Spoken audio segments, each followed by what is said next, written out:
हरे कृष्णा। आप सबका भगवत गीता के 10वें अध्याय में स्वागत है। तो आज के अध्याय का नाम है विभूति योग, श्री भगवान का ऐश्वर्य।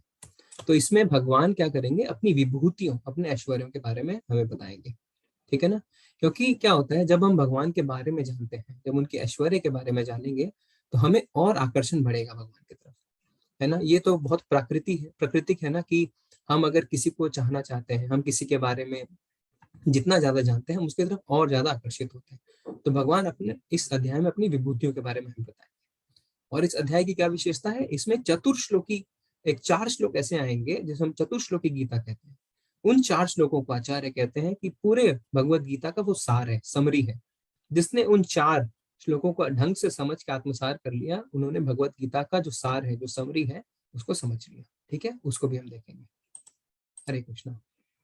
तो पहले श्लोक में श्री भगवान उवाच भूय एव महाबाहो शेनु मे परमं वचः यत्तेऽहं प्रीयमाणाय वक्ष्यामि हितकाम्यया। श्री भगवान ने कहा, हे महाभाहु अर्जुन, और आगे सुनो। चूंकि तुम मेरे प्रिय सखा हो, अतः मैं तुम्हारे लाभ के लिए ऐसा ज्ञान प्रदान करूंगा जो अभी तक मेरे द्वारा बताए गए ज्ञान से श्रेष्ठ है। तो देखिए, दो चीज। पहला, हमने पहले भी बताया है कि जिस अध्याय को भगवान खुद शुरू करते हैं बिना किसी प्रश्न के, वो अध्याय बहुत महत्वपूर्ण होता है। क्यों? क्योंकि भगवान हमें स्वयं बताना चाहते हैं, वो किसी प्रश्न की प्रतीक्षा नहीं करते हैं। ठीक है ना, कि हमें भगवान की हमसे कोई प्रश्न पूछे फिर हम बताएं। ठीक है। तो इस अध्याय को भी भगवान ने खुद शुरू किया है। अब क्या है, अब भगवान कहते हैं कि आगे सुनो, क्योंकि तुम मेरे प्रिय सखा हो। तो देखिए, इस बात को हमने पहले भी कहा है क्या, कि अगर हमें भगवत गीता का ज्ञान जानना है, ज्ञान समझना है, अगर हम चाहते हैं कि हमारे हृदय में भगवान का जो ज्ञान है वो खुले, वो रिवील करें भगवान, तो हमें क्या करना होगा, हमें भगवान को श्रद्धा पूर्वक सुनना पड़ेगा, बिना किसी ईर्ष्या के। ठीक है ना। अब देखिए, जैसे कि कोई, जैसे पहले हमने बताया, कोई प्रधानमंत्री, राष्ट्रपति से अगर हमें मिलने जाना है, तो हम यूं ही थोड़ी चले जाएंगे। है ना, हम उसके साथ मीटिंग अरेंज करेंगे, उनके सेक्रेटरी को बोलेंगे, चिट्ठी लिखेंगे, और जब हमारी योग्यता होगी तभी हमें अपॉइंटमेंट मिलेगा। इसी तरह भगवान से मिलने की क्या योग्यता है, भक्ति। अगर हम भक्ति करेंगे तभी हम भगवान को समझ पाएंगे। अगर हम भगवान से ईर्ष्या करेंगे तो हम भगवान को कभी नहीं समझ पाएंगे। ठीक है ना। इसका सबसे बड़ा उदाहरण क्या, प्रभुपाद जी। है ना। देखिए, किसी ने कहा ना कि कहाँ है भगवान, शो मी, किसी ने प्रभुपाद को कहा कि भगवान कहाँ है, मुझे बताओ। तो प्रभुपाद ने कहा कि भक्ति करो, तुम्हें अपने आप समझ में आ जाएगा कि भगवान कहाँ है। ठीक है। उन्होंने ऐसा नहीं कहा, हाँ हाँ मैं दिखाऊंगा, तुम मेरे साथ रहो, ऐसा नहीं। भक्ति करो, भगवान अपने आप दिख जाएंगे। ठीक है। दूसरे श्लोक में भगवान क्या कहते हैं, ना मे विदुषुर्गणाः प्रभवं न महर्षयः अहम् आदिः मीवानां महर्षिणां च सर्वशः। ना तो देवतागण मेरी उत्पत्ति या ऐश्वर्य को जानते हैं, और ना ही महर्षिगण ही जानते हैं, क्योंकि मैं सभी प्रकार से देवताओं और महर्षियों का भी कारण स्वरूप हूँ। तो ये देखिए, बड़ा इंपॉर्टेंट श्लोक है। क्यों? भगवान पहली लाइन में क्या कहते हैं कि बड़े बड़े लोग, यानी देवता, यानी जितने देवी देवता है ना वो, और ना ही बड़े बड़े महर्षि मुझे जानते हैं। ठीक है। क्यों भगवान ऐसा कहते हैं? देखिए, भगवान दो तरीके की लीला करते हैं, हमने पहले भी बताया क्या, एक लौकिक और एक अलौकिक। लौकिक लीला जैसे हमने बताया ना, कि अपनी माता से मार खाते हैं, मक्खन चुराते हैं। अलौकिक जैसे क्या, उन्होंने सुदर्शन, उन्होंने ये गोवर्धन पर्वत उठाया। ठीक है। तो क्या होता है कि इसमें अब लोग आश्चर्यचकित हो जाते हैं, जैसे ब्रह्मा जी, जैसे उन्होंने कहा ना कि देवता भी मुझे नहीं पहचान पाते। तो ब्रह्मा जी, उन्होंने क्या किया, वो भी मोहित हो गए। कैसे? उन्होंने जब देखा कि भगवान अपने मित्रों का झूठा खा रहे हैं, तो मुंह में पड़ गए। वो बोले, ऐसा कैसे हो सकता है? वो श्री भगवान जो पूरे ब्रह्मांड के परम पिता हैं, इतनी सेवा जिनकी चलती है, इतने लोग उनकी भक्ति करते हैं, वो अपने अपने मित्रों का झूठा कैसे खा सकते हैं? तो उन्होंने क्या किया था, कितने मित्रों का, उनके गोपों का अपहरण कर लिया था। फिर भगवान ने एक लीला करी थी और अपना विस्तार किया था। इसी तरह देखिए, इंद्र भी मुंह में पड़ गया था, अहंकार में आके इतनी वर्षा करी कि भगवान को उसका अहंकार तोड़ना पड़ा ना, जो गोवर्धन लीला जिसको कहते हैं। ठीक है ना। इसी तरह क्या होता है कि जैसे कि कोई, आप इसे ऐसे समझिए, कोई प्रधानमंत्री है, अगर वो किसी बच्चे के साथ खेल रहा है या किसी का वो झूठा खा रहा है, तो हम कभी विश्वास नहीं करेंगे ना, बोले ये कैसा प्रधानमंत्री है, ये बच्चों का झूठा खा रहा है, ये किसका झूठा खाता है। इसी तरह भगवान जब ऐसा करते हैं तो हम विश्वास नहीं कर पाते। ठीक है। और ब्रह्म संहिता में तो ब्रह्मा जी ने खुद कहा है कि वेदों के द्वारा और मानसिक चिंतन के द्वारा भगवान को हम कभी नहीं समझ सकते। हम भगवान को सिर्फ और सिर्फ भक्ति से समझ सकते हैं, क्योंकि मैं सभी प्रकार के देवताओं और महर्षियों का भी कारण स्वरूप हूँ। भगवान कहते हैं कि मैं ही सबका आदि हूँ, मैं, मेरे कारण ही सब उत्पन्न होते हैं, इसलिए मुझे कोई नहीं जान पाता। जैसे आपके पिताजी हैं, ठीक है, आप क्या, अगर आप पुत्र हैं तो आप क्या अपने पिताजी के बारे में सब कुछ जान पाएंगे? नहीं जान पाएंगे ना, अपने आप तो नहीं जान पाएंगे ना, कोई मानसिक चिंतन से नहीं जा पाएंगे। कैसे जान पाएंगे? अगर आप अपने रिश्तेदारों से पूछेंगे, अपनी माता से पूछेंगे थोड़ा, या आपके पिताजी जब आपको खुद बताएंगे तभी जान पाएंगे ना, ऐसे तो नहीं जान पाएंगे। ठीक है, देखिए इसमें क्या बोलते हैं भगवान तीसरे श्लोक में, जो मुझे अजन्मा अनादि समस्त लोकों के स्वामी के रूप में जानता है, मनुष्यों में केवल वही मोहरहित और समस्त पापों से मुक्त होता है। ठीक है, जो मुझे अजन्मा और अनादि की तरह जानता है कि मेरा ना कभी जन्म होता है ना कभी मृत्यु, मेरा कभी जन्म नहीं हुआ।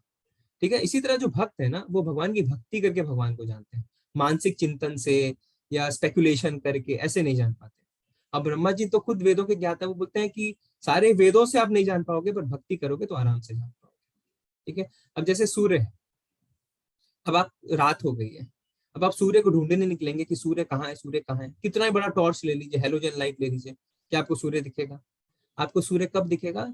जब सूर्य खुद प्रकाशित होगा, जब सूर्य अपने आप को दिखाएगा तभी तो आपको सूर्य दिखेगा ना, उससे पहले तो आप सूर्य को नहीं देख सकते हैं। ठीक है, तो इसमें भी यही होता है कि भगवान जब तक अपने आप को नहीं दिखाते हैं, हम भगवान को नहीं जान पाते हैं। ठीक है, अब देखिए, जो भगवान जब जन्म लेते हैं तो वो भी क्या होता है ना, वो दिव्य होता है। अब जैसे जब वो देवकी माता के घर में, तो वो कैसे आए थे?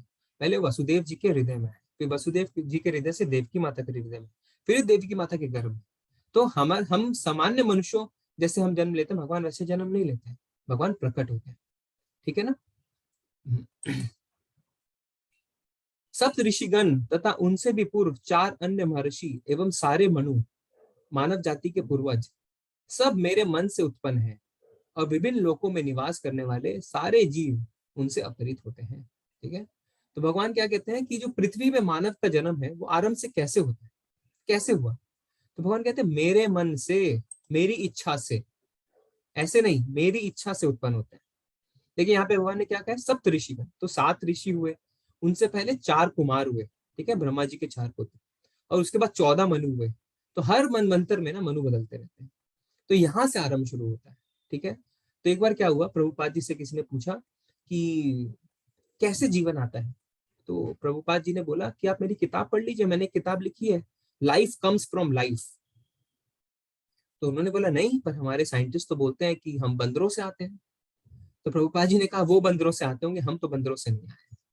ठीक है ना, तो हमारे शास्त्र क्या बोलते हैं कि भगवान के मन से, भगवान की इच्छा से ही जीवन निकलता है।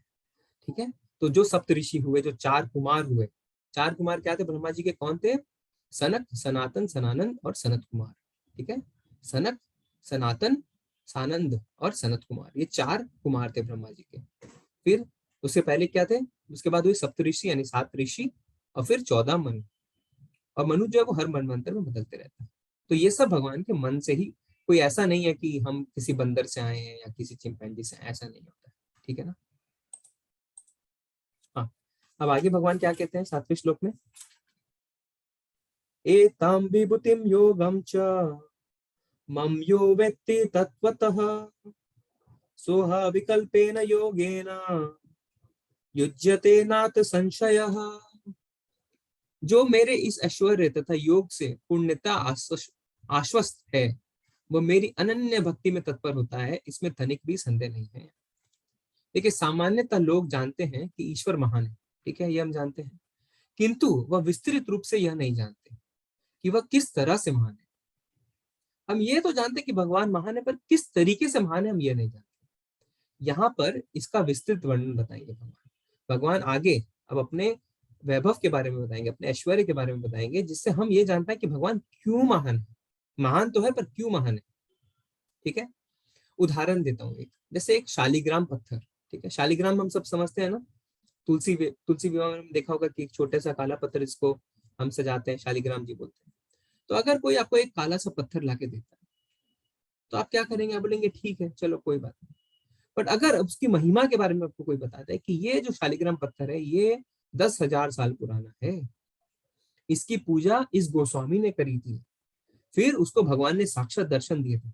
अब देखिए आपके भाव बदल गए ना। अब आप उसको पत्थर नहीं, उसको भगवान मानने लगेंगे। क्यों? क्योंकि आपको उस पत्थर के वैभव के बारे में पता चला। ठीक है, तब आपको समझ में आया कि वो भगवान है। इसी तरह भगवान अपने वैभव के बारे में बताएंगे। उससे क्या होगा? उससे हम भगवान को और जानेंगे और उनके और करीब आएंगे। ठीक है ना?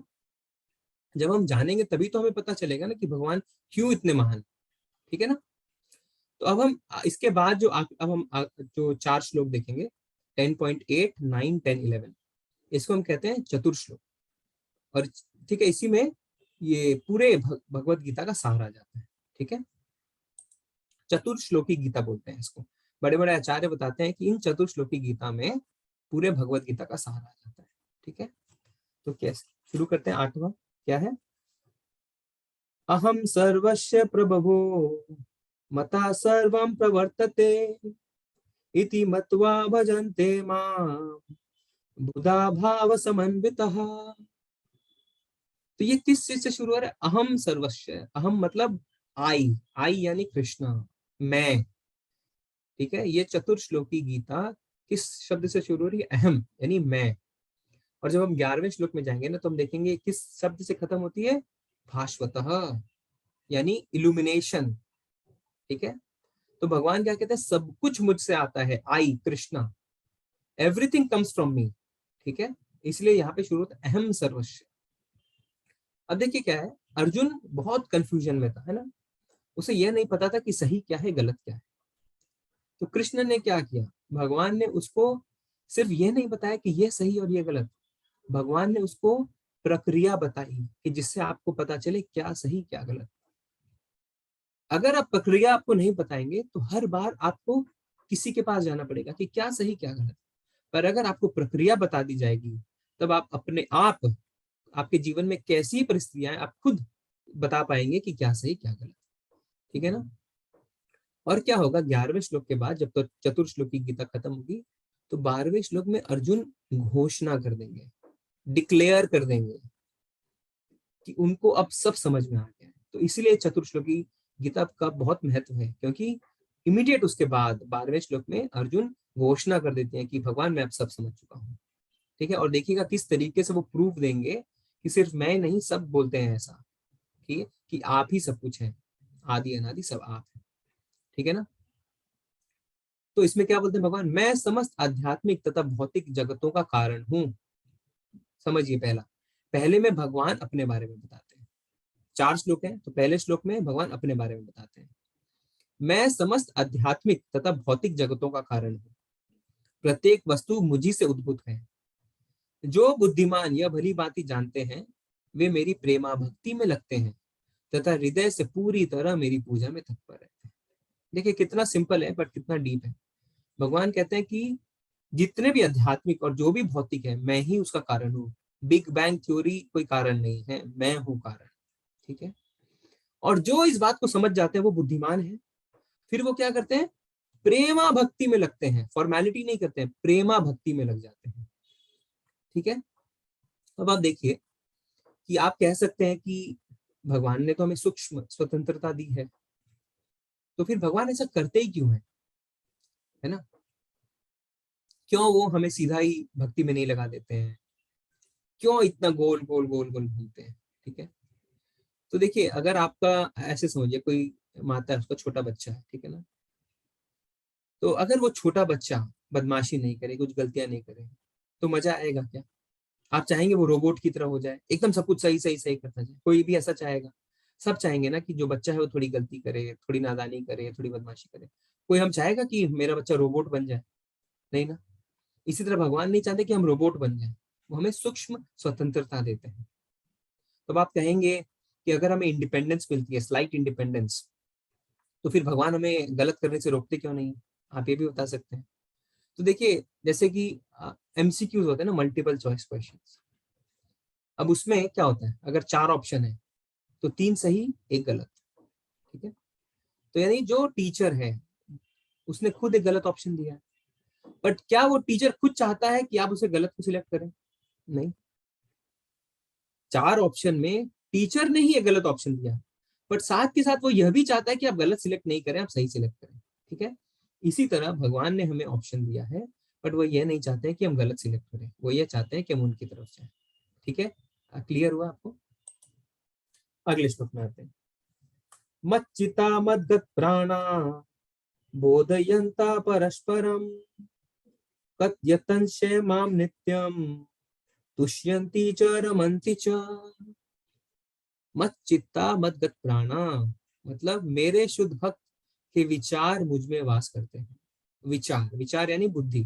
ठीक है, अपना जीवन मेरी सेवा में अर्पित करते हैं और वे एक दूसरे को ज्ञान प्रदान करते हुए मेरे विषय में बातें करते हुए संतोष तथा आनंद आनंद का अनुभव करते हैं। देखिए क्या चीज बोला है, मत चित्ता मत प्राणा, मेरे बारे में ही विचार करते रहते हैं और अपना जीवन जो है, पूरा जीवन वो मेरी सेवा में अर्पित करते हैं।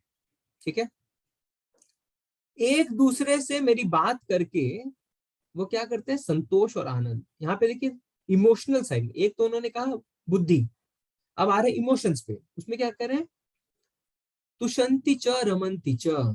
अब ये तुषंती और रमंती ये दोनों जो है प्राय प्राय एक है, दोनों इमोशंस से डील करते हैं, बट भगवान ने एक ही फीलिंग को दर्शाने के लिए दो शब्द का इस्तेमाल क्यों किया?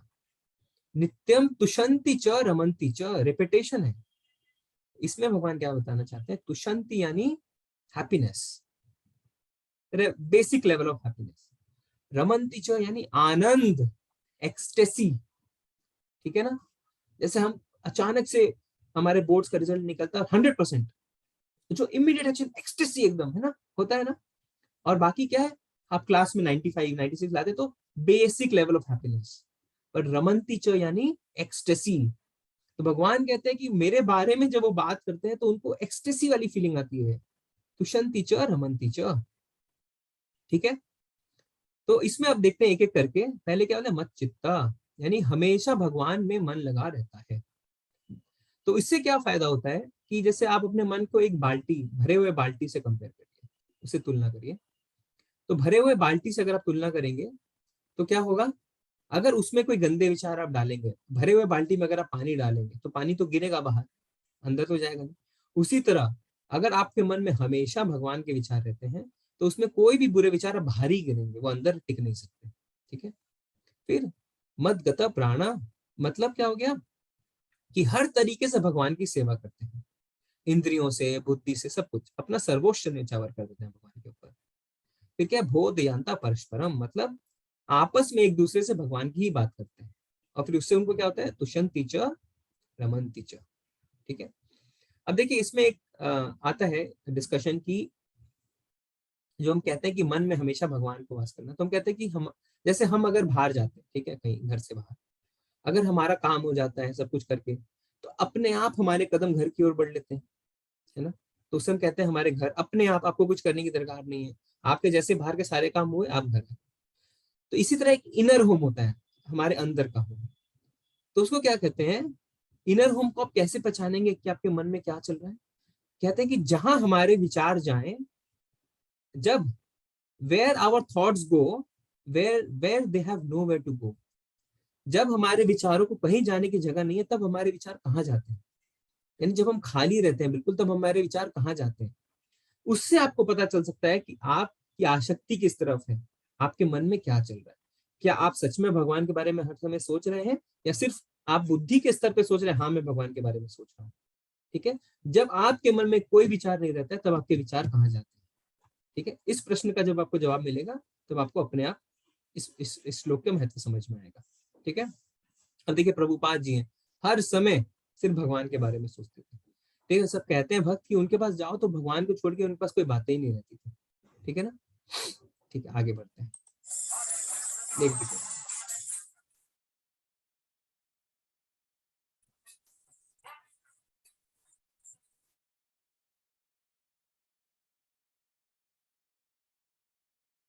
ऑडियो आ रहा है ना, सुनाई दे रहा है आपको?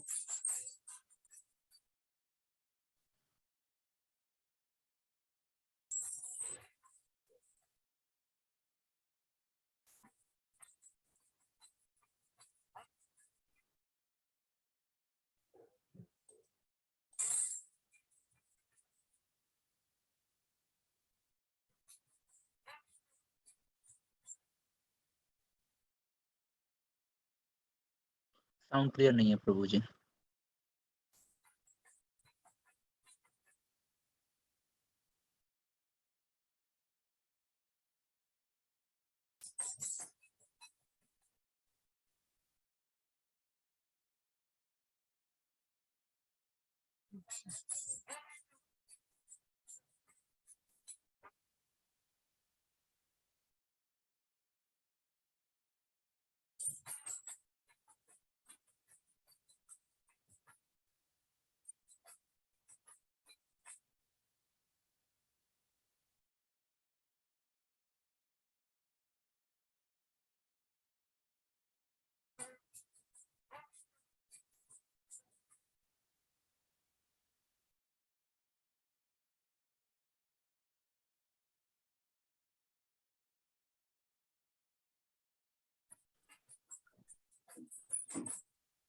प्रभु जी ऑडिबल नहीं है।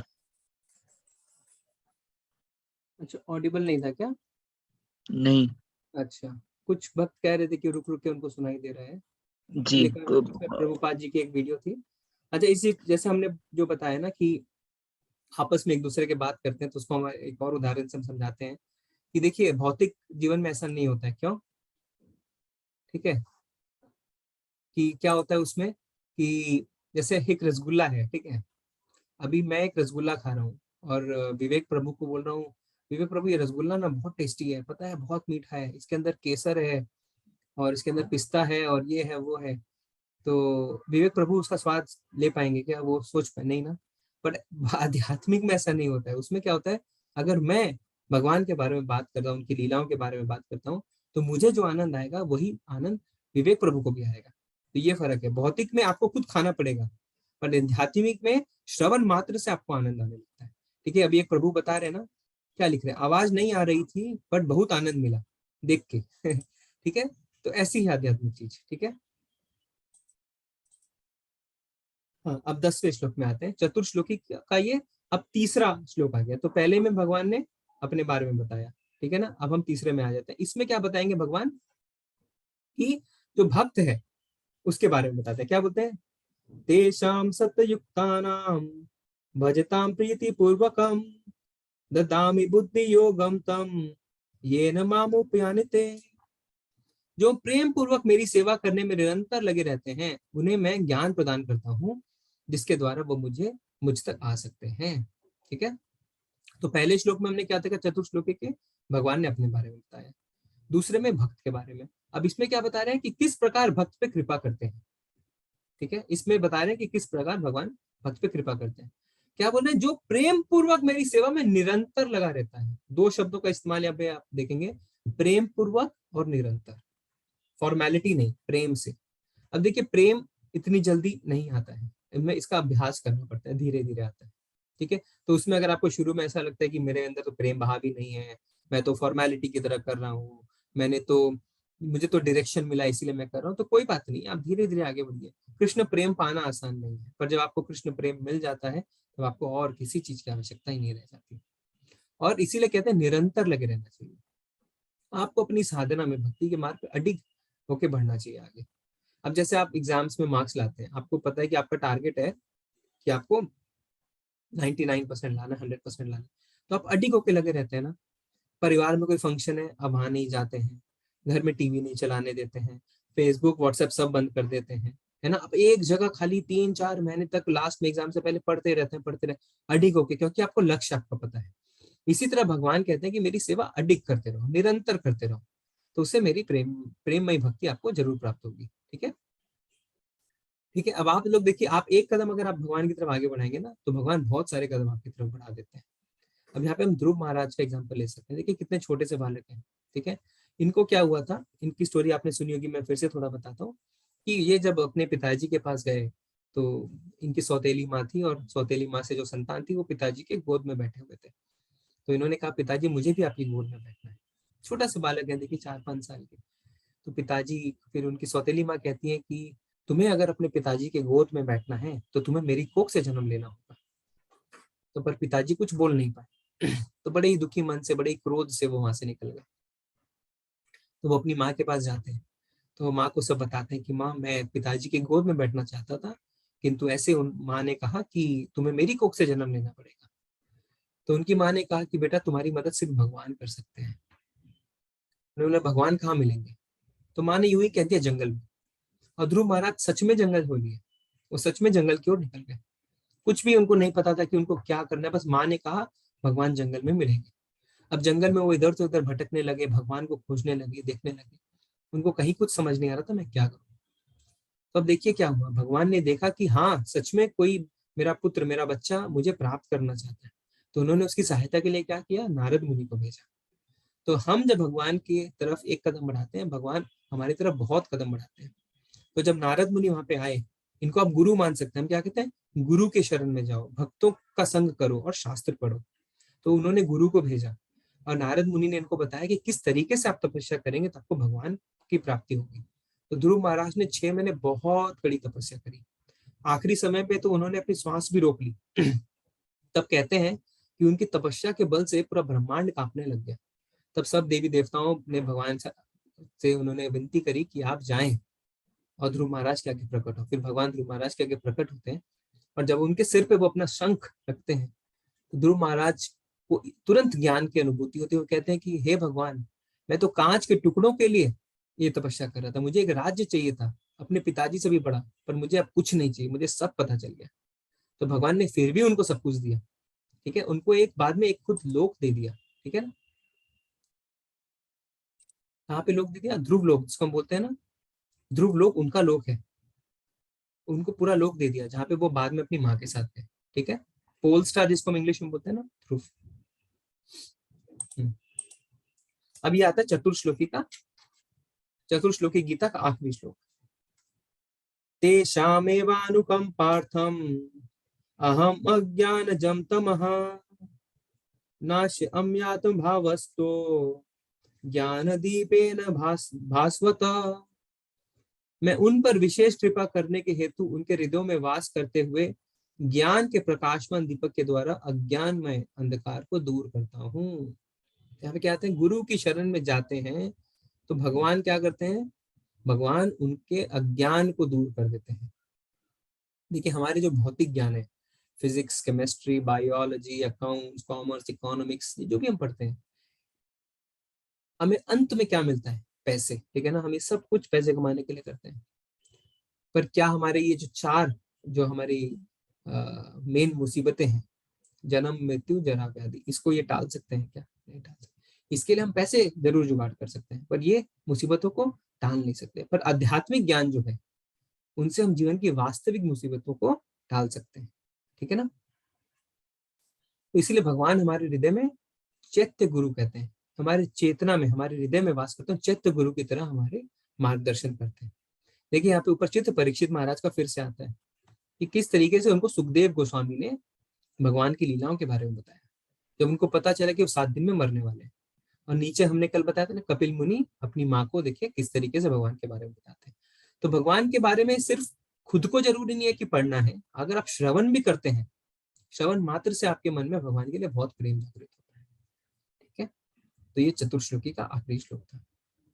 अब हम आगे देखते हैं 12वें और 13वें श्लोक में अर्जुन क्या कहते हैं। अर्जुन उवाच परम ब्रह्म परम धाम पवित्रम परमं भवान् पुरुषं शाश्वतं दिव्यम् आदिदेवम् अजं विभुम् आहुस्त्यावामृष्य सर्वे देवर्षि नारदस्तथा असीतो देवलो व्यासा स्वयं चैव ब्रवीष्यि मे। आप परम भगवान, परम धाम, परम पवित्र, परम सत्य हैं। हमने क्या कहा था, जैसे ही चतुर्श्लोकी गीता खत्म होती है, अर्जुन एक घोषणा करता है। इसीलिए चतुर्श्लोकी गीता बहुत महत्वपूर्ण है, क्योंकि उसके तुरंत बाद देखिए इतना इतना ज्यादा उनको खुशी मिलती है, जैसे हम बोलते हैं ना हरि बोल, इतनी ज्यादा खुशी मिलती है, तुरंत वो भगवान की स्तुति शुरू कर देते हैं। क्या बताते हैं, आप परम भगवान, परम धाम, परम पवित्र, परम सत्य हैं। आप नित्य, दिव्य, आदि पुरुष, अजन्मा तथा महानतम है। नारद, असीत, देवल तथा व्यास जैसे ऋषि आपके इस सत्य की पुष्टि करते हैं और अब आप स्वयं भी मुझसे कह रहे हैं ठीक है। तो अब भगवान क्या बोलते हैं अर्जुन स्तुति में कि आप ही परम भगवान हैं, आप ही परम धाम है, आप ही परम पवित्र है, आप ही परम सत्य है, सब कुछ आप ही हैं।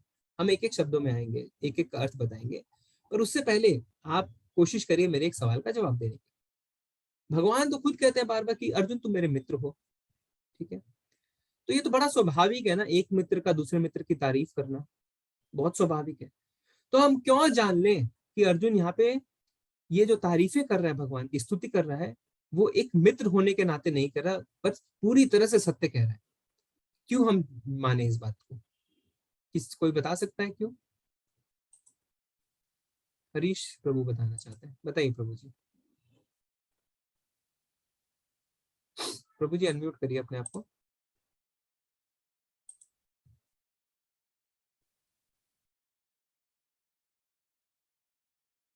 हरीश प्रभु हो नहीं पा रहे हैं, ठीक है मैं बताता हूँ। देखिए आगे क्या कहते हैं, चैट में कोई बता रहा है, क्योंकि इससे पहले वो जानते नहीं थे कि वो साक्षात भगवान है। अच्छा अजय प्रभु जी, रुद्र प्रभु बता रहे क्योंकि वो अपने प्रभु की बातों को समझ गए। नहीं देखिए प्रश्न ये है कि वो तो मित्र है, अर्जुन को तो सब पता था कि वो भगवान है, तो मित्र तो झूठी तारीफें भी कर सकता है ना। पर देखिए ऐसा नहीं है, क्यों? क्योंकि भगवान बाद में वो क्या कह रहे हैं, क्योंकि इस समय वो अपना फ्रेंड मान के ही भगवान। अच्छा मैं बताता हूँ, देखिए आगे क्या बोल रहे हैं, नारद असीत देवल तथा व्यास जैसे ऋषि आपके इस सत्य की पुष्टि करते हैं। तो एविडेंस दे रहे हैं, थर्ड पार्टी स्टेटमेंट बोलते हैं ना, कि आपकी बातों पे तो मुझे विश्वास नहीं है, और कौन बोल रहा है लेके आइए। तो क्या बोलते हैं, नारद असीत देवल तथा व्यास जैसे महान ऋषि भी ऐसा कहते हैं। और यहाँ पे वो खत्म नहीं होते, आगे क्या बोलते हैं, और आप स्वयं भी मुझसे यह कह रहे हैं, ठीक है। तो अर्जुन कहता है कि देखिए क्योंकि मैं आपका मित्र हूं, इसीलिए आप ये ना समझें कि मैं आपके लिए तारीफे की पुल बांध रहा हूँ, क्योंकि मैं आपका मित्र हूं, नहीं, क्योंकि बड़े बड़े ऋषि भी ऐसा कहते हैं और आप भी ऐसा कह रहे हैं, ठीक है। अब देखिए दूसरे क्या करते हैं ना, बाकी सब तो भगवत गीता में से भगवान को ही माइनस कर देते हैं, भक्ति को ही माइनस कर देते हैं। नहीं, इसमें एक और चीज हमें समझ में आता है कि एक बहुत अच्छा प्रभु जी ने बताया, हाँ नव्याशी माता जी बताया शायद, कि गुरु शिष्य परंपरा है, बिल्कुल सही, ठीक है। क्योंकि यहाँ पे देखिए, यहाँ पे गुरु शिष्य परंपरा का महत्व कभी पता चलता है कि जो भगवान का वास्तविक ज्ञान है वो गुरु शिष्य परंपरा से ही मिलता है, ठीक है। अब हम थोड़ा थोड़ा एक एक शब्द का मीनिंग देखते हैं। पर क्या बोलते हैं पहले, परम ब्रह्म। परम ब्रह्म क्या होता है, प्रत्येक जीवात्मा भगवान का अंश होने से ब्रह्म है, लेकिन भगवान परम ब्रह्म है, ठीक है। आत्मा और परमात्मा एक नहीं है, कभी कभी हम ब्रह्म आत्मा को भी बोलते हैं, कभी परमात्मा को भी बोलते हैं, पर परम ब्रह्म भगवान है। फिर क्या, परम धाम। परम धाम क्या, भगवान कृष्ण की सृष्टि के आदि उद्गम और प्रलय से पश्चात परम विश्वास स्थल है, ठीक है, यानी उनका गोलक वृंदावन। फिर पवित्र, भगवान गुणातीत होने के कारण प्रकृति के तीनों गुणों के प्रभाव से ऊपर है, ठीक है, वो रजोगुण तमोगुण सतोगुण में नहीं फंसते। फिर क्या बोलते हैं आगे, परम परमम भवम पुरुषम पुरुषम, भगवान कृष्ण ही परम भोक्ता है, ठीक है। फिर शाश्वतम, भगवान कृष्ण ही आदि सृष्टि के रचयिता है, अविनाशी अव्यय और नित्य शाश्वत है, परमानेंट है। फिर क्या, दिव्य, यानी भगवान कृष्ण का जन्म और कर्म दोनों दिव्य है, ठीक है, हमारी तरह नहीं है। फिर आगे क्या है, आदिदेव, यानी भगवान कृष्ण समस्त देवता ब्रह्मा शिव और विष्णु के भी रचयिता है, ठीक है, उन्हीं से जन्मते हैं सब। फिर अजम, यानी भगवान जन्म रहित अनादि काल के भी काल है। और फिर लास्ट में क्या है, विभुम, यानी भगवान सर्वव्यापक है, सृष्टि के आदिकर्ता है, वही मात्र भोक्ता और करता है, ठीक है। तो एक एक आपको समझ में आया कि किस तरीके से भगवान की स्तुति हुई। हे कृष्ण, आपने मुझसे जो कुछ कहा है उसे मैं पूर्णतः सत्य मानता हूँ। हे प्रभु, ना तो देवतागण ना असुरगण ही आपके स्वरूप को समझ सकते हैं। अब अर्जुन कह रहा है कि मैं अब सब कुछ स्वीकार करता हूँ, पूरा टोटल सरेंडर, जो आप बोल रहे हैं सब सच बोल रहे हैं, क्योंकि कोई आपको पूरी तरीके से जान ही नहीं सकता है, क्योंकि भगवान जब खुद को जब तक नहीं रिवील करते तब तक हम उनको नहीं जान सकते। हे परम पुरुष, हे सबके उद्गम, हे समस्त प्राणियों के स्वामी, हे देवादिदेव, हे ब्रह्मांड के प्रभु। देखिए कितनी कितनी प्योरिटी के साथ बोल रहे हैं, क्या परम पुरुष, सबके उद्गम, समस्त प्राणियों के स्वामी, देवों के देव, ब्रह्मांड के प्रभु, ठीक है, निस्संदेह एकमात्र आप ही अपने को अपनी अंतरंगा शक्ति से जानने वाले हैं। वो कहते हैं भगवान सिर्फ आप ही अपने आप को जान सकते हैं, हमारी बुद्धि तो इतनी सक्षम है ही नहीं। तो हम जितनी गंभीरता से भगवान की भक्ति करेंगे उतना ही थोड़ा थोड़ा भगवान को जान पाएंगे। और भगवान जब तक नहीं चाहेंगे तब तक आप भगवान को जान ही नहीं सकते। भगवान को अपने आप को रिवील करना होता है। ठीक है। हे कृष्ण, हे परम योगी, मैं किस तरह आपका निरंतर चिंतन करूं और आपको कैसे जानूं। अब ये देखिए, ये सवाल एक कल पूछा था ना, एक विद्यार्थी ने भी पूछा था कि प्रभु जी मैं स्टूडेंट हूँ, मैं अपनी पढ़ाई को किस तरीके से भगवान से जोड़ूं। देखिए अर्जुन ने भी ये प्रश्न पूछा कि मैं किस तरीके से आपको निरंतर चिंतन करूं, क्योंकि हमने क्या कहा था कि आप अपने जीवन क्रियाओं को इस तरीके से करिए कि आप भगवान का हमेशा चिंतन करें। ऑब्जेक्टिव यही कि हम भगवान का हमेशा चिंतन करें। तो हम क्या बोल रहे थे कि हर चीज में भगवान को जोड़िए। अब अर्जुन भी यही पूछ रहे हैं कि मैं किस तरीके से आपका निरंतर चिंतन करूं, मुझे बताएं। हे भगवान, आपका स्मरण किन किन रूपों में किया जाए, किन किन रूपों में आपका स्मरण हम कर सकते हैं। हे जनार्दन, आप पुनः विस्तार से अपने ऐश्वर्य तथा योग शक्ति का वर्णन करें। अर्जुन देखिए क्या वापस आप बताएं अपने ऐश्वर्यों के बारे में। ये कितना स्वाभाविक है ना कि हमें जिससे प्रेम होता है हमें तुष्टि ही नहीं होती, हम बोलते हैं और बताओ, वापस बताओ, है ना। जैसे छोटे बच्चे क्या होते हैं, अपनी दादी माँ से जब रात को कहानी सुनते हैं तो वो सेम कहानी हर रात सुन सकते हैं, फिर बोर नहीं होते। बोले दादी माँ वही कहानी सुना, उसे पूरी कहानी याद है। अच्छा वो शेर वाली कहानी सुना दादी माँ, वो बंदर वाली कहानी सुना। फिर दादी माँ बीच में क्या करती है, थोड़ी सी कहानी को चेंज करती है। नहीं नहीं नहीं दादी माँ, उसमें ऐसा नहीं हुआ था, ऐसा हुआ था। अरे तेरे को तो पूरी कहानी पता है, तो तू बार बार क्यों सुनता है। ठीक है, क्योंकि उसे तुष्टि नहीं होती है, उसको बार बार सुनना है। इसी तरह अर्जुन कहता है भगवान मुझे पुनः अपने ऐश्वर्य के बारे में बताएं, वापस बताएं। मैं आपके विषय में सुनकर कभी तृप्त नहीं होता, क्योंकि जितना ही आपके विषय में सुनता हूँ उतना ही आपके शब्द अमृत को चखना चाहता हूँ। ये कितने सुंदर शब्द हैं। ठीक है। तो इसमें क्या है, श्रीमद् भागवतम में आता है स्वादु स्वादु पदे पदे, हर पद पे स्वाद, हर पद पे स्वाद, स्वादु स्वादु पदे पदे। ठीक है। अब हम देखते हैं भगवान क्या बताते हैं। अब ये देखिए यहाँ पे ना भगवान ने करीब करीब 80 ऐसी अपनी विभूतियां बताई हैं, जिसमें से कुछ कुछ हमारी रोजमर्रा की जिंदगी में हम देख सकते हैं। और उसमें अगर हम जाने कि किस तरीके से भगवान है तो हमें उन्हें याद करने में बड़ी आसानी हो जाएगी। खैर ये जो 80 विभूतियां हैं ये संकेत मात्र है, भगवान आगे बताएंगे। ये खाली एक संकेत दिया मैंने, क्यों, क्योंकि मेरी इतनी विभूतियां हैं कि इसके लिए भगवत गीता तो क्या सारे सारे वेद कम पड़ जाए, जितने हमारे शास्त्र सब कम पड़ जाए अगर हम बताने जाए तो। तब हम देखेंगे कि इसमें से कौन सी ऐसी चीजें हैं जो हमारी रोजमर्रा की जिंदगी में आती हैं और किस तरीके से उनको देख के उनका इस्तेमाल करते हुए हम भगवान को याद कर सकते हैं। ठीक है। तो भगवान क्या कहते हैं, आदित्य में मैं विष्णु हूँ। तो एक अदिति थी ना जिनके 11 पुत्र थे, उसमें कहते हैं विष्णु, मतलब वामन भी एक पुत्र थे। सितारों में चंद्रमा। अब ये देखिए एक एक करके, सितारों में मैं चंद्रमा हूँ। भगवान कहते हैं जो नक्षत्र है सितारे उसमें मैं चंद्रमा हूँ। चंद्रमा क्यों स्पेशल है, वो तो अमावस्या के दिनों में पता चल जाता है ना। सितारों से थोड़ी रोशनी होती है, रोशनी तो चंद्रमा से होती है। और चंद्रमा के की जो रोशनी होती है उससे वनस्पति में रस भी आता है, ये साइंटिफिकली प्रूवन भी है। तो जब आप चांद को देखेंगे, अब आपको ये बात पता चला ना कि भगवान क्या कहते हैं सितारों में मैं चंद्रमा हूँ, तब आपको भगवान की याद आनी चाहिए। खैर सूर्य और चंद्रमा को भगवान की आंखें बताया गया है। ठीक है। फिर वेदों में मैं सामवेद हूँ, देवता में इंद्र हूँ। तो जब आप इंद्र की बात सुने तो आपको भगवान का याद आना चाहिए। इंद्र क्यों कहते हैं भगवान अपने आप को, क्योंकि वो देवताओं के राजा है। ठीक है। इंद्रियों में मैं मन हूँ। अब मन को देखिए, मन कितना स्ट्रांग है ना, सारी इंद्रियों को कंट्रोल करता है।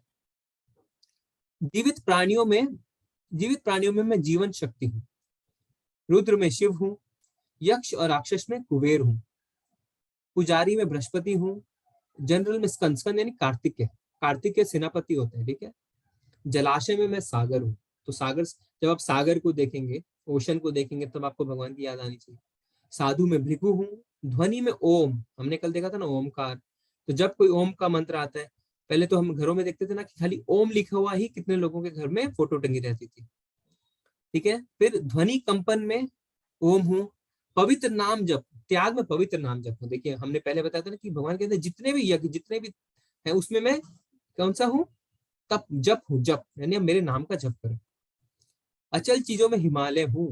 भगवान हिमालय की बात करते हैं, जब हम हिमालय में रहते हैं, हम घूमने जाते हैं, तब हिमालय को देख के हमें भगवान की याद आ सकती है। पेड़ में अश्वत्थ हूँ, देवताओं के ऋषि में नारद हूँ। ठीक है। आगे देखते हैं।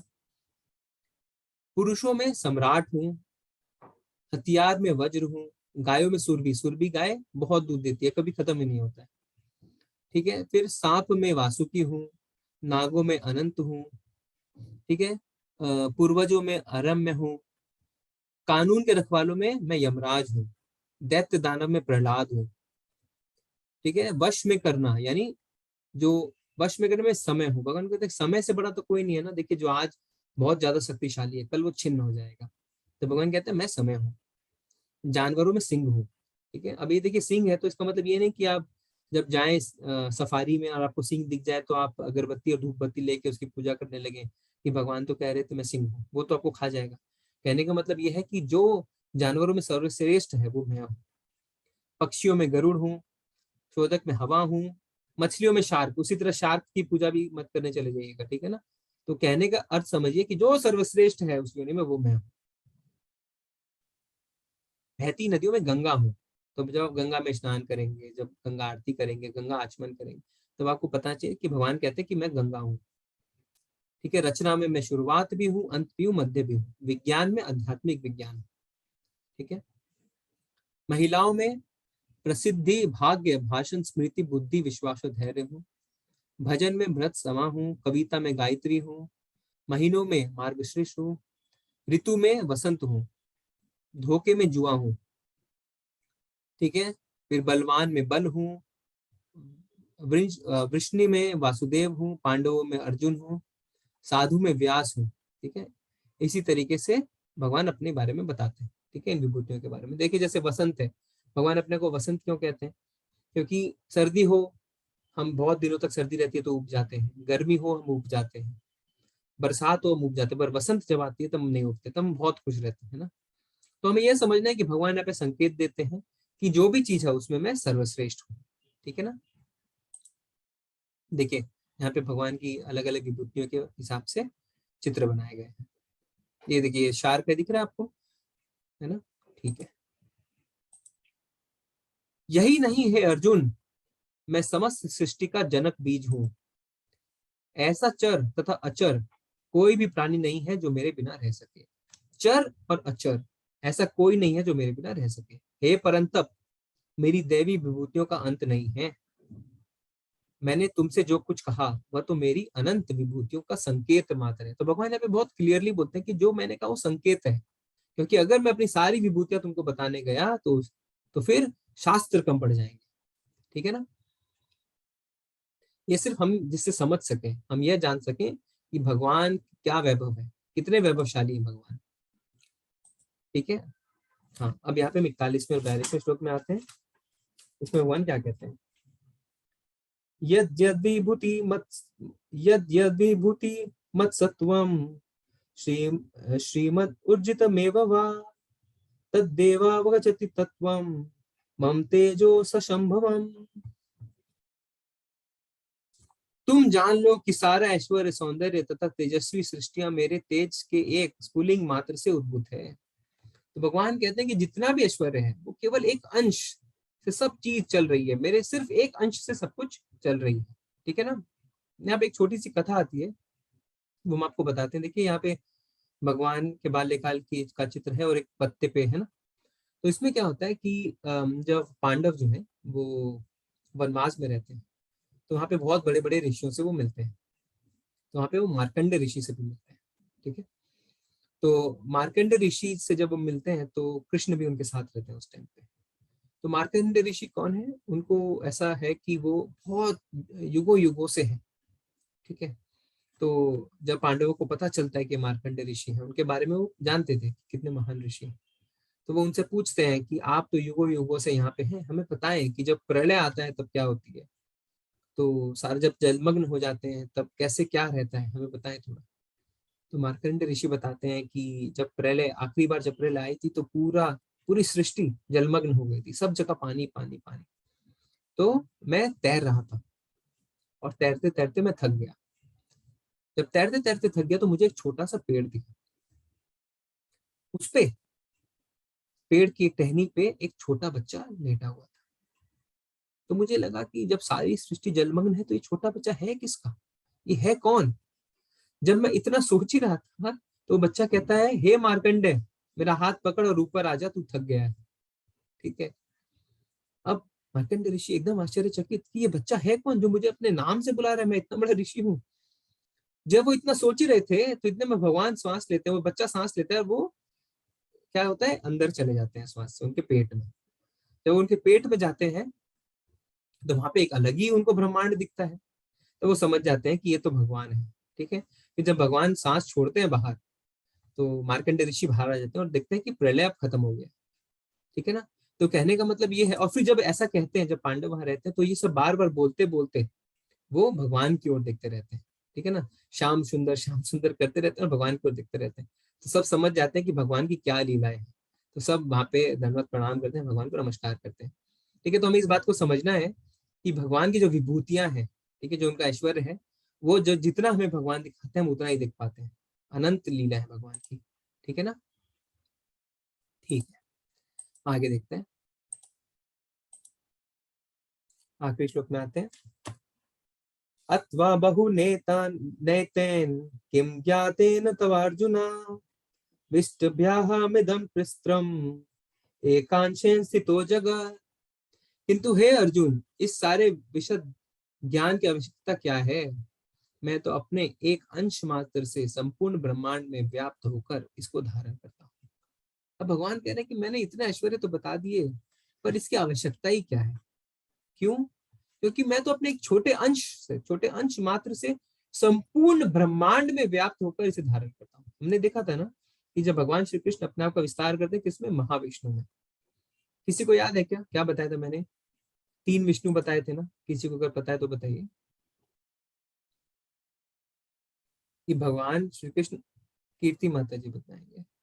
बताइए, कीर्ति प्रभु है शायद, बताइए प्रभु। माता जी। गर्भोदक्षाय विष्णु, क्षीरोदक्षाय विष्णु और कर्णोदक्षाय विष्णु। जी माता जी। तो हाँ, तो इसमें माता जी आपको और विस्तार में थोड़ा बताना चाहेंगे सबके लिए। कर्मोदक्षाय विष्णु जो सारा कर्म देखते हैं, मतलब आपने वो बताया था ना, ज्योति ऊपर की तरफ होती है, तो वो और गर्भोदक्षाय विष्णु पृथ्वी के गर्भ में जो होते हैं, जो कर्म वगैरह देखते हैं हम लोगों का। और क्षीरोदक्षाय विष्णु समुद्र के नीचे। जी जी जी माता जी, मैं बताता हूँ। इसमें क्या है, देखिए क्या होता है कि भगवान श्री कृष्ण अपना विस्तार करते हैं महाविष्णु में। ठीक है, जिनको बोलते हैं महाविष्णु। तो महाविष्णु जब सांस लेते हैं और सांस छोड़ते हैं तो असंख्य ब्रह्मांड निकलते हैं। ठीक है, जब सांस छोड़ते हैं और जब सांस लेते हैं तो असंख्य ब्रह्मांड अंदर चले जाते हैं, तो प्रलय आती है। तो तुरंत तुरंत ऐसा नहीं होता, बहुत युगों युगों तक ऐसा होता है। तो महाविष्णु जो होते हैं वो जब सांस लेते हैं और सांस छोड़ते हैं तो ब्रह्मांड का सृजन होता है और विनाश होता है। बहुत असंख्य ब्रह्मांड, एक ब्रह्मांड नहीं, बहुत सारे यूनिवर्स। अब हर ब्रह्मांड में फिर महाविष्णु से कौन विस्तार होता है? गर्भोदक्षाय विष्णु। तो हर ब्रह्मांड में फिर एक गर्भोदक्षाय विष्णु आते हैं जो धारण करते हैं, और उनकी नाभि से एक कमलनाल निकलता है जो बहुत ऊपर तक जाता है, और फिर उस कमल के फूल में ब्रह्मा जी आते हैं। और ये जो कमलनाल है उसमें ही हमारा ब्रह्मांड के जितने लोग हैं वो रहते हैं। बीच में पृथ्वी, फिर उसके ऊपर, उसके नीचे नरलोक सारे। ठीक है। अब उसके बाद क्या होता है, फिर आते क्षीरोदक्षाय विष्णु जो परमात्मा रूप में हर जीव के अंदर रहते हैं। हमारे अंदर दो आत्मा है ना, एक परमात्मा और एक हमारी जीवात्मा। ठीक है ना। तो इसी तरह भगवान कहते हैं कि मैं तो अपने अंश मात्र से संपूर्ण ब्रह्मांड में व्याप्त होकर इसे धारण कर रहा हूँ, तो इतनी विभूतियों की आवश्यकता ही क्या है? ठीक है। तो असली मालिक क्या है? ये है क्या? यस या नो बताइए। असली मालिक कौन है? जिसने बहुत सारे बुक्स पढ़ लिए हैं? नहीं। या जिसके पास गाड़ी घोड़ा सब कुछ है? नहीं। क्या? कृष्ण ही असली मालिक है। ठीक है। अब श्री प्रभुपाद के कुछ शब्दों से हम इस अध्याय का अंत करेंगे। भगवान अपने अंश के विस्तार से परमात्मा रूप में सर्वव्यापी है, जो हर विद्यमान वस्तु में प्रवेश करता है। ठीक है, परमात्मा रूप में। अतः शुद्ध भक्त पूर्ण भक्ति में कृष्ण भावनामृत में अपने मनों को एकाग्र करते हैं, अतएव वे नित्य दिव्य पद में स्थित रहते हैं। इस अध्याय के श्लोक 18 से 11 तक कृष्ण की भक्ति तथा पूजा का स्पष्ट संकेत है। तो देखिए यहाँ पे प्रभुपाद जी भी 8 से 11 की जो चतुर्श्लोकी गीता उसके बारे में बता रहे हैं कि भक्ति तथा पूजा का स्पष्ट संकेत है। ठीक है, शुद्ध भक्ति की यही विधि है। इस अध्याय में इसकी भली भांति व्याख्या की गई है कि मनुष्य भगवान की संगति में किस प्रकार चरम भक्ति सिद्धित्व को प्राप्त कर सकता है। ठीक है, तो विक्रम संक्षेप में देख लेते हैं हमने क्या देखा इस अध्याय में। कृष्ण सभी के स्रोत है, ये हमने समझा। शुद्ध भक्ति भगवत गीता का सार, तो ये हमने चतुर्श्लोकी में देखा ना, भगवत गीता का सार। अर्जुन ने कृष्ण के सर्वोच्च पद को स्वीकार किया। फिर जैसे ही चतुर्श्लोकी गीता खत्म होती है तो अर्जुन क्या होता है, हाँ आप ही हैं, अब मैं सब स्वीकार करता हूँ। और भगवान कृष्ण अपनी विभूति का वर्णन, फिर उसके बाद भगवान अपनी विभूति का वर्णन करने लगते हैं। क्यों? क्योंकि अर्जुन ने पूछा कि मैं हर समय आपका स्मरण कैसे करूं, तो इसलिए भगवान ने कहा ये देखो, मैं जल का स्वाद, जैसे पहले बताया ना, मैं जल का स्वाद हूँ, मैं नक्षत्रों में चंद्रमा हूँ। तो इन चीजों को जो हम रोज अपनी जिंदगी में देखते हैं, जरूरी है कि 80 के 80 विभूतियों को ही हम रोज अपनी जिंदगी में महसूस कर पाए, पर कुछ कुछ ऐसी चीजें भगवान ने बताई है जिससे हम अगर उसकी तरफ और ध्यान दें, जब आप पानी पिए, जब आपको लगे अरे जल का स्वाद तो भगवान है, तो इससे अच्छा और तरीका क्या हो सकता है भगवान को याद करने का, है ना। हरे कृष्णा, हमारा अध्याय यहीं पे खत्म होता है। आपके कोई प्रश्न है तो आप पूछ सकते हैं। जी प्रभु जी, हरीश प्रभु पूछेंगे क्या? हरीश प्रभु जी अनम्यूट करिए। हरीश मोहंते प्रभु जी का बहुत देर पहले से हाथ रेज है प्रभु जी। अच्छा, लगता है वो कुछ पूछना चाहते हैं। कीर्ति माता जी का पहले से है कि वो पूछना चाहते हैं? नहीं, अभी आपने हैंड रेज करने के लिए बोला था जब आप कुछ पूछ रहे थे, तब कीर्ति माता जी ने भी। कीर्ति माता जी, आपको कोई क्वेश्चन पूछना है क्या? अगर पूछना है तो अनम्यूट कीजिए प्लीज।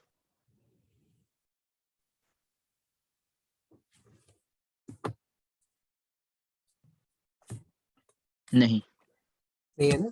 और देखिए चैट में देखिए। चैट में बस एक ही क्वेश्चन है प्रभु जी। मैंने चेक किया था। ये सत्यजीत बेहरा प्रभु जी पूछ रहे हैं कि परीक्षित महाराज की स्टोरी बताइए, और उनके साथ क्या हुआ जब उन्होंने गीता ज्ञान सुना था। तो परीक्षित महाराज ने तो आई थिंक गीता ज्ञान नहीं दिया था, उनको तो भगवत श्रीमद् भागवतम का वो किया गया था प्रभु जी। हाँ मैं बताता हूँ। तो क्या हुआ था ना कि देखिए, परीक्षित महाराज पहले है कौन? परीक्षित महाराज किसी को पता है क्या? परीक्षित महाराज कौन है? उनकी लाइनेज पता है किसी को? कोई बताना चाहता है? सही नहीं, प्रभु जी बताइए। हरे कृष्ण प्रभु जी। हरे कृष्णा। ये परीक्षित महाराज थे, अर्जुन के पोते थे वो, अभिमन्यु के बेटे थे वो। अभिमन्यु के बेटे। सुलोचना माता जी आप क्या बता रहे हैं? थी कि वो माता जी? अभिमन्यु और उत्तरा के पुत्र थे। बिल्कुल सही माता जी, दोनों आप लोगों से। तो परीक्षित महाराज जो थे वो अभिमन्यु और उत्तरा के पुत्र। अभी क्या हुआ ना कि परीक्षित महाराज को एक श्राप मिल गया। वो क्या, एक ऋषि के पास गए थे और वो ऋषि ध्यान में बैठे हुए थे, तो परीक्षित महाराज की के बातों का जवाब नहीं दे रहे थे। तो उनको बड़ा क्रोध आया। तो क्रोध आया तो उन्होंने क्या किया, एक मरे हुए सांप को उस ऋषि के गले में डाल के चले आए। बाद में जब उस ऋषि का पुत्र आया तो देखा कि मेरे पिताजी के गले में किसने ये सांप डाला। तो बड़ा क्रोध हुआ और वहीं तो उनको श्राप दिया कि जिसने भी ऐसा काम किया है उसके 7 दिन के अंदर मृत्यु हो जाए। ठीक है, तो जब परीक्षित महाराज को इस बात का पता चला तो बिल्कुल विचलित नहीं हुए, तुरंत सब कुछ छोड़ छाड़ के वो पहुंच गए ऋषियों के पास कि मुझे इन 7 दिनों में क्या करना चाहिए। तो उनको कहा गया कि अब तुरंत भगवान के शरणागति हो जाएगी। तो फिर वो क्या कि सुखदेव गोस्वामी के पास गए और सुखदेव गोस्वामी ने उनको 7 दिन 7 रात बिना रुके भागवतम का प्रवचन दिया, जिसको हम श्रीमद् भागवतम कहते हैं। इसमें भगवान की लीलाएं, भगवान के भक्तों के बारे में, भगवान और भक्त के संबंध के बारे में जो लिखा है वो सब बताया। ठीक है, तो इस तरीके से जब बार बार देखते हैं ना फोटो आता है कि उसमें 7 दिन 7 रात बिना रुके। और परीक्षित महाराज ने इतने अच्छे अच्छे प्रश्न पूछे, क्योंकि जब तक आप विनम्रता के साथ, पूरी शरणागति के साथ प्रश्न नहीं पूछते हैं तब तक असली ज्ञान भी नहीं मिलता आपको। बहुत अच्छे अच्छे प्रश्न पूछे और उनको पूरी भागवतम सुनाई गई सुखदेव गोस्वामी। फिर बाद में क्या हुआ कि उसी ऋषियों के बीच में एक सूत गोस्वामी बैठे थे। फिर बाद में सूत गोस्वामी ने निमिषारण्य में शौनक आदि ऋषियों को वापस श्रीमद् भागवतम सुनाया। तो जब हम पढ़ते हैं अपने श्रीमद् भागवतम तो वहां पे इसी तरीके से दिखता है कि किस तरीके से जो 2 बार हुआ ना, एक बार तो परीक्षित महाराज को सुनाई गई, फिर बाद में शौनक आदि ऋषियों को सुनाई गई। तो इस तरीके से आगे बढ़ता भागवतम। ठीक है प्रभु जी। दिलीप प्रभु जी ने भी सही बताया था परीक्षित महाराज कौन है। अजय शर्मा प्रभु जी का क्वेश्चन है, बस यही क्वेश्चन है प्रभु जी, और तो कोई क्वेश्चन नहीं है। हम हरे कृष्णा क्यों बोलते हैं प्रभु जी, राधे राधे क्यों नहीं बोलते, जबकि हर मंदिर में लिखा होता है राधे राधे? प्रभु जी देखिए, फिर वो बात है ना कि कोई बोलता है हरे कृष्णा, कोई नहीं, क्यों नहीं बोलते। कोई बोलता है आप कृष्णा पहले क्यों बोलते हैं, राम बाद में क्यों बोलते हैं। फिर कोई बोलेगा कि आप कृष्ण हरे बोलिए पहले, है ना। कोई बोले राधे राधे बोलिए, कोई बोलेगा जय श्री श्याम बोलिए। तो प्रभु जी इसका तो कोई वो है नहीं ना। ये मंत्र जो है ये महामंत्र कहलाता है, जो हमारा हरे कृष्ण का मंत्र है, और ये हमारे शास्त्रों से आया है, ठीक है ना, कलियुग में। तो हमें ये शास्त्रों से मिला है। तो हरे का मतलब हमने बताया था आपको, हरे राधा रानी को संबोधित करता है और कृष्ण तो भगवान है। तो ऐसा नहीं है प्रभु जी कि हम ये बोलते हैं हम ये नहीं बोलते। तो हम थोड़ी किसी को बोलते हैं आप राधे राधे क्यों बोलते हैं, आप हरे कृष्णा बोलिए। तो वो कोई बात नहीं है प्रभु जी, हमें इन सब से कोई लेना देना नहीं है ना। हाँ, 7 दिन बाद वो मर गए थे परीक्षित महाराज। तो 7 दिनों तक उनको श्राप मिला था ना प्रभु जी, तो इसीलिए उन्होंने भगवान की शरणागति ली, वो भगवत। ठीक है। रुद्र प्रभु जी पूछ रहे हैं कि जिनकी डेथ वृंदावन में होती है उससे क्या समझें? देखिए, वृंदावन में कहते हैं कि जो भगवान का असली धाम है गोकुल वृंदावन, उसी का प्रतिबिंब ये यहाँ का वृंदावन है। तो इसमें हमें वृंदावन में जब हम जाते हैं तो हमारा मकसद ये होता है कि हम भगवान की सेवा में पूरी तरह से लग जाए। और वृंदावन धाम जो है उसमें धाम का प्रभाव पड़ता है हमारी भक्ति पे। जैसे हम देखे थे ना, अगर हम क्रिकेट फील्ड में जाते तो क्रिकेट खेलने का मन करता है, अगर हम मंदिर में जाए तो भजन करने का। तो अगर हम धाम में जाते हैं तो हमारा भक्ति में और मन लगना चाहिए।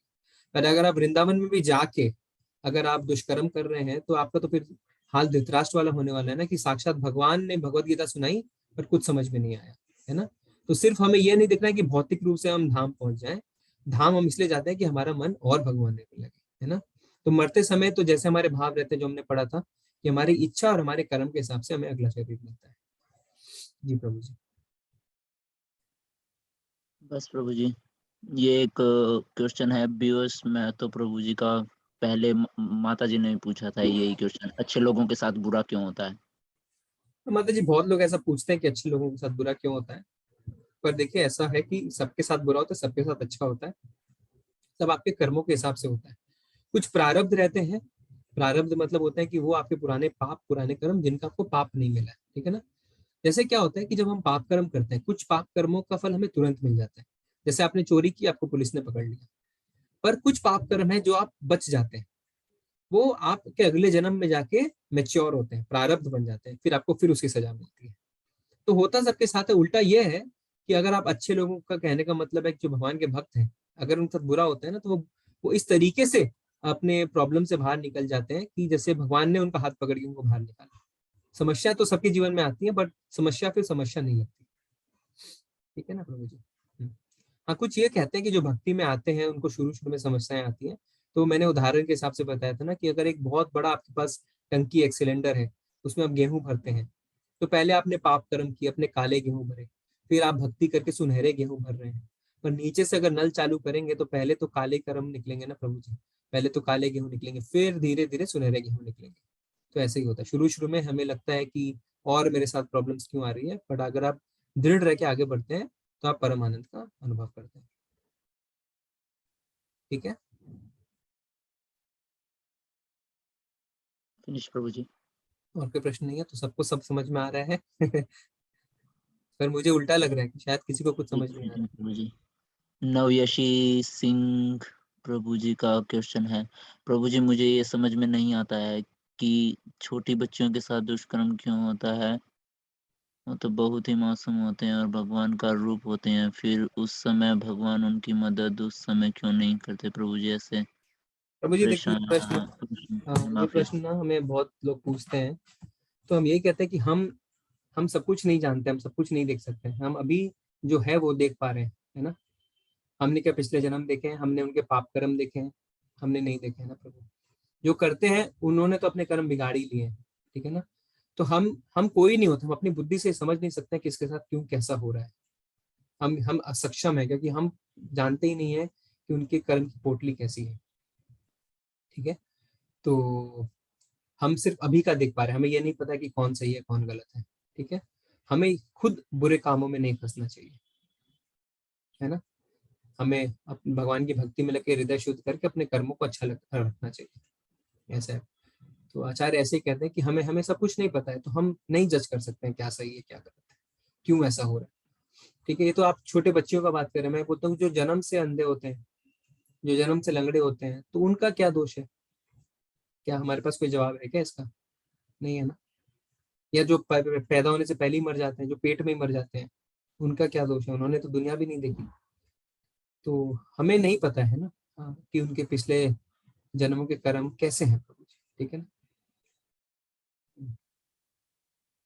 अजय शर्मा प्रभु जी, ये रूल है यूनिवर्स का, जो जो कर्म करता है उसका फल उसको जरूर मिलता है। तो अगर हम गलत कर रहे हैं तो हमको उसका फल मिलेगा, अगर किसी दूसरे ने किया तो उसका फल भी उसको मिलेगा। ऐसा नहीं है कि हमने गलत किया तो खाली हमको फल मिल रहा है उसका। ये यूनिवर्स का रूल है प्रभु जी। तो देखिए, इसमें दो चीज मैं बोलना चाहता हूँ कि जो प्रकृति है वो भगवान के अध्यक्षता में काम करती है। प्रकृति ऑटोमेटिक तो है नहीं। दो चीजें, एक भक्त जो होता है उसके पाप कर्म जरूर करते हैं, इतना याद रखिए, भक्ति में पाप कर्म करते हैं। ठीक है। दूसरी चीज क्या है, हमें कभी ये नहीं सोचना चाहिए कि उसने बुरा किया उसके साथ बुरा क्यों नहीं हो रहा है, ये गलत है। ये इससे हमारी भक्ति खत्म होती है, हमारे मन में द्वेष खत्म नहीं होता। ठीक है। हमें प्रभु जी बताते हैं, नामनिष्ठ प्रभु, कि अगर आपके साथ किसी ने बुरा किया है ना, तो आपकी प्रतिक्रिया कैसी होनी चाहिए कि भगवान बहुत बढ़िया किया आपने, मुझे और थोड़ी सी पनिशमेंट दे दीजिए, मेरा मन शुद्ध करिए, अच्छा है मेरे पाप कर्मों की सजा मुझे मिल रही है। और दूसरा, ये भगवान उसने जो मेरे साथ बुरा किया ना, उसे क्षमा करिए, वो नादान है, वो बुद्धू है, कोई बात नहीं। ये प्रकृति है, जब ये प्रतिक्रिया होगी ना तब आपका मन शुद्ध होगा। नहीं तो आप द्वेष से भरे रहेंगे, हमेशा द्वेष रहेगा आपके मन में दूसरों के लिए। उसने मेरे साथ बुरा कर दिया, उसके साथ बुरा हो जाए, उसके साथ बुरा हो जाए, ऐसे तो हम शुद्ध नहीं हो पाएंगे ना प्रभु, है ना। और हम अपने बारे में तो कभी नहीं बोलते हैं कि हमारे साथ क्यों ऐसा हुआ। अब देखिए, मैं आपको एक एग्जांपल देता हूँ। पड़ोसी के साथ बुरा हो गया तो घर में क्या चर्चा होती है? हाँ, हुआ तो बुरा, पर जरूर उसके कर्म ऐसे होंगे। पर जब आपके साथ बुरा हुआ, आप कभी भी स्वीकार करते हैं कि हाँ आपके कर्म भी गंदे होंगे? हमारे अंदर उतनी हिम्मत ही नहीं है कि हम स्वीकार करें। तो हमें अपना देखना है कि हमारे साथ ऐसा हुआ है कि ठीक है भगवान धन्यवाद, आपने हमारी परिस्थिति प्रतिकूल बनाई, हमारा मन शुद्ध किया, जरूर हमारे कर्मों के फल थे जो हमने भोगे। अब हम आपकी भक्ति करेंगे, कुछ पाप कट जाएंगे और आगे हम गलत काम नहीं करेंगे। दूसरों ने बुरा किया, उनको भगवान सद्बुद्धि दीजिए, उनको क्षमा करिए, क्योंकि है तो हम सब भगवान के पुत्र ना। तो हमें किसी के लिए, तो फिर भगवान कहते हैं कि सबके लिए संभाव रखो। तो आप संभाव कैसे रख पाएंगे अगर आप द्वेष करेंगे तो? ठीक है ना प्रभु। ठीक है। कंप्लीट हो गए प्रभु जी। ठीक है प्रभु। फिर गलती से अच्छा करेक्शन बनता है क्योंकि हम इंसान हैं। कनेक्शन बोलना चाहते हैं क्या शुभ ज्योति प्रभु? समझ नहीं आ रहा है। फिर नव्य शशि माता जी कह रहे हैं, प्रभु जी आपका समझाने का जो तरीका है बहुत अच्छा लगता है, इतने अच्छे से गीता को समझाने। धन्यवाद माता जी। तो आचार्य शुभ ज्योति प्रभु को अनम्यूट करेंगे क्या माता जी? बहुत धन्यवाद, आपको अच्छा लगा जी मैं कर देता हूँ। शुभ ज्योति चक्रवर्ती प्रभु जी प्लीज अनम्यूट। और सबको हम बताएं कि आज शुभ ज्योति प्रभु जी ने गीता का रेसिटेशन किया, बहुत ही सुंदर किया। ये बंगाल से हैं और बंगाली किताब से भगवत गीता पढ़ रहे हैं। तो हमें बहुत बहुत इनका धन्यवाद करते हैं इनकी भक्ति देखे। आप भी इनको अगर सुनना चाहते हैं तो कल आप ज्वाइन करिए थोड़ा पहले। तो फिर हम थोड़ा पहले रेसिटेशन करेंगे, फिर थोड़ा सा विवेक प्रभु यूक्रेन से हमारे लिए हारमोनियम बजा के हरे कृष्ण महामंत्र का जप भी करते हैं, देखिए कितना सुंदर कीर्तन करते हैं। फिर हम एक माला करेंगे। तो सब आप भक्तों की सेवा में लगे हुए हैं, तो आप थोड़ा समय के साथ ज्वाइन करिए, आपको भी बड़ा अच्छा लगेगा। जी शुभ ज्योति प्रभु जी। शुभ ज्योति प्रभु जी प्लीज अनम्यूट। कृष्ण प्रभु जी। हरे कृष्ण। बताइए। जी हम ये सोचते हैं जैसे कि हम इंसान हैं, हम तो कुछ ना कुछ गलती अनफॉर्चुनेटली कर ही लेते हैं। उससे हमसे जो करेक्शन का जो मौका वो मिल जाता है, हम लोग सीख जाते हैं जो हम लोग जो गलती किया है इससे हम कैसे दूसरे बार ना करें ये गलती। यही मेरा बोलने का मतलब है। हाँ, तो इसमें क्या होता है ना, देखिए गलती भी दो होती है, मैंने पहले बताया था, एक होता है पाप और एक होता है अपराध। देखिए इस्कॉन जब फैला, जब कृष्ण भावनावित ये मूवमेंट फैला, तो लोग कहते हैं अमेरिका में पहले क्यों फैला? इंडिया में तो बहुत कोशिश की प्रभुपाद जी ने। तो इसका आचार्य ये बताते हैं कि अमेरिका में लोग गलत काम कर रहे थे पर उनको ज्ञान नहीं था सही गलत का, तो वो पाप हुआ। पर इंडिया में लोगों को ज्ञान होते हुए भी उन्होंने गलत काम किया तो वो अपराध हुआ। जो अनजाने में किया, अब उनको पता ही नहीं है, तो उन्होंने पाप किया। पर अगर आप जानते हैं सब कुछ, है ना, आप तो एक आध्यात्मिक देश में हैं, फिर भी आप इतने बड़े बड़े पाप कर्म करेंगे तो आप तो अपराधी करेंगे, ठीक है ना, आपका पाप में गिनती नहीं होगी उस चीज को लेके। तो ये तो हुआ गलत काम को लेके। और दूसरा करेक्शन की जहां तक बात है कि हमने देखा ना कि अगर हम भक्ति में उतरते हैं, तुम्हारा मन जब निर्मल और शुद्ध होता है तो हम अपराध की ओर बढ़ते ही नहीं है। देखिए पाप तो हो सकते हैं, कुछ गलती से हो सकता है, पर भगवान क्षमा कर देते हैं। क्या बोला था, जघन्य से जघन्य काम भी जो करता है, भगवान ने बताया था पिछले श्लोक पिछले अध्याय में कि जो जघन्य से जघन्य काम करता है पर भक्ति में लगा हुआ है, उसे हमें साधु पुरुष मानना चाहिए। ठीक है, ठीक है। विवास प्रभु जी बोल रहे हैं मैं भी पश्चिम बंगाल से हूँ। हाँ मैंने देखा इस बार काफी लोग हैं पश्चिम बंगाल से, बहुत खुशी है, बहुत खुशी है। ठीक है, ठीक है प्रभु जी, फिर चलते हैं, आज सबका हो गया है। ठीक है जी प्रभु जी। वैष्णव प्रणाम मत करते हैं। वाञ्छ कल्पतरुभ्यश्च कृपा सिन्धुव एव च पतितनां पावनेभ्यो वैष्णवेभ्यो नमो नमः। अनंत कोटि वैष्णव वृंद की जय। शील प्रभुपाद की जय। हरे कृष्ण। कल मिलते हैं।